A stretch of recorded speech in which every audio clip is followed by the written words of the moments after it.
పరిశుభ్రత పాటిస్తే సీజన్ వ్యాధులు దరిదాపుల్లోకి చేరవని కీటకజనిత వ్యాధులపై అవగాహన నిర్వహించారు.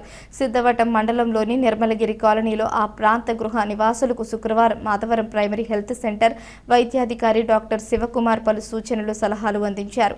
ఈ సందర్భంగా ఆయన మాట్లాడుతూ డ్రై డే ఫ్రైడే కార్యక్రమంలో భాగంగా house to house fever survey నిర్వహించి ఉచిత మెగా వైద్య శిబిరం ఏర్పాటు చేశామని, సీజనల్ వ్యాధులు వ్యాప్తి చెందకుండా పరిసర ప్రాంతాలు శుభ్రంగా పెట్టుకోవాలని, ముఖ్యంగా పూల మొక్కలు, కొబ్బరి బోండాలు, ప్లాస్టిక్ గ్లాసుల్లో నీరు నిల్వ ఉంటే లార్వా ఉత్పత్తి చెందే అవకాశం ఉందని తెలిపారు. దోమలు ప్రారంభ దిశలో అరికట్టాలి అంటే నీరు నిల్వ లేకుండా తగు జాగ్రత్తలు తీసుకోవాలని తెలిపారు.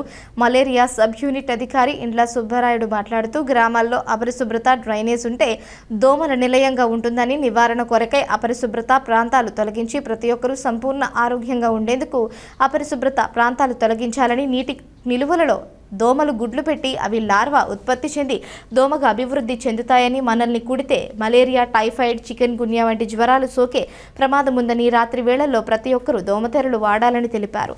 ఈ కార్యక్రమంలో doctor Shivakumar, malaria sub unit అధికారి Indla Subbarayudu, MPHEO Nagamani, health supervisor Ramanaiah, MLHS Kalyan, ఆరోగ్య కార్యకర్త చైతన్య, ఆశా వర్కర్లు పాల్గొన్నారు.